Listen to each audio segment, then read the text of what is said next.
सभी को नमस्कार। मेरा नाम सपना है। मैं एक SRLM में मेंटर हूँ। सभी को नमस्ते और मैं कुसुम हूँ। मैं एक वित्त सखी हूँ और फील्ड में काम करती हूँ। मेरे कार्य में मेंटर सपना मैडम मेरी मदद करती हैं। NRLM ने व्यक्तिगत उद्यम लोन के लिए SHG की महिला उद्यमियों को सहयोग करने की पहल की है। मैं और मेरी वित्त सखी कुसुम इससे संबंधित विभिन्न पहलुओं पर चर्चा करेंगे और हमें उम्मीद है कि आप सभी को भी हमारी बातचीत उपयोगी लगेगी। बैंक के लोन मूल्यांकन के मापदंड भाग 1। सभी को नमस्कार। चूंकि ये विषय थोड़ा लंबा है, इसलिए ये वीडियो 2 भागों में होगा। वीडियो के इस भाग में हम सीखेंगे बैंकों के लोन मूल्यांकन के मापदंड, लोन मूल्यांकन में क्रेडिट इतिहास का महत्व और लोन मूल्यांकन में उद्यमी के व्यक्तिगत गुणों और क्षमता का महत्व।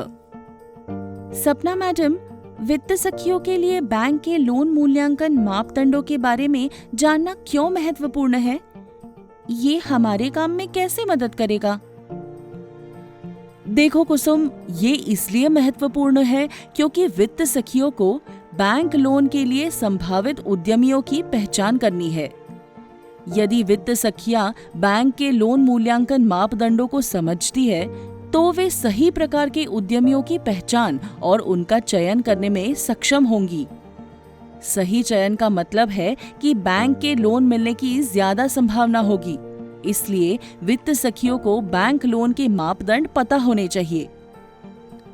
मैडम, उद्यम लोन के लिए हमें किस प्रकार के उद्यमियों पर ध्यान केंद्रित करना चाहिए?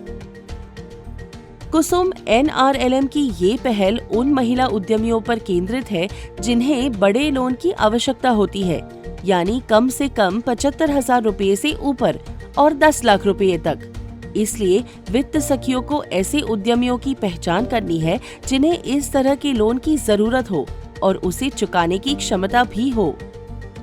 समझ गई मैडम, लेकिन लोन प्रस्ताव का मूल्यांकन करते समय बैंक क्या देखते हैं?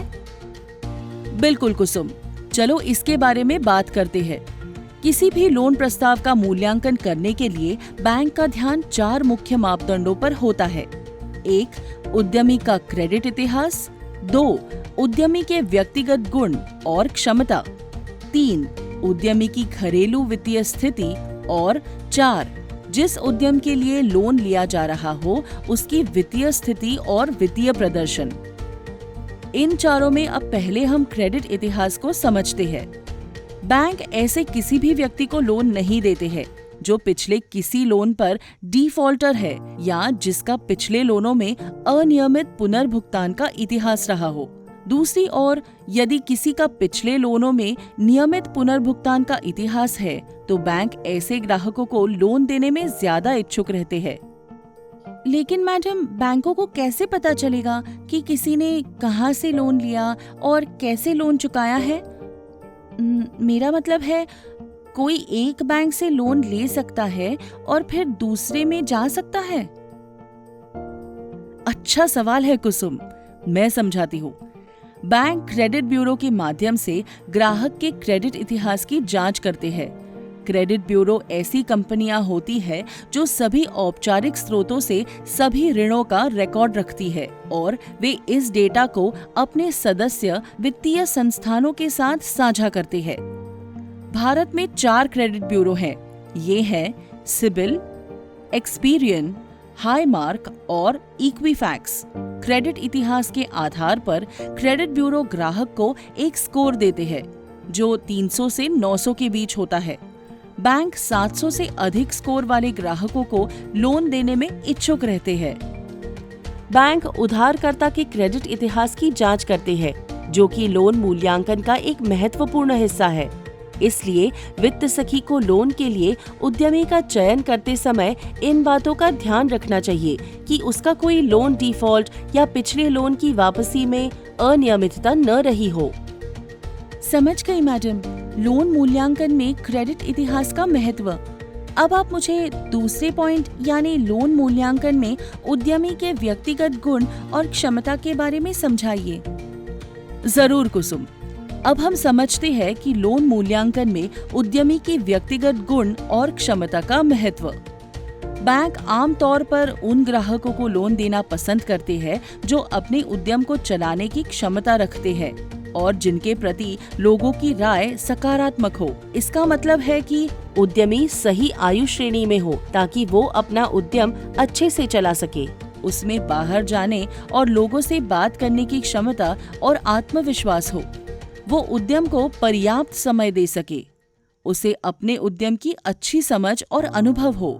स्वयं निर्णय लेने की क्षमता हो और यदि उद्यमी के पास अपने उद्यम के विषय में कुछ प्रशिक्षण या योग्यता है तो ये भी बैंक पर सकारात्मक प्रभाव डालता है।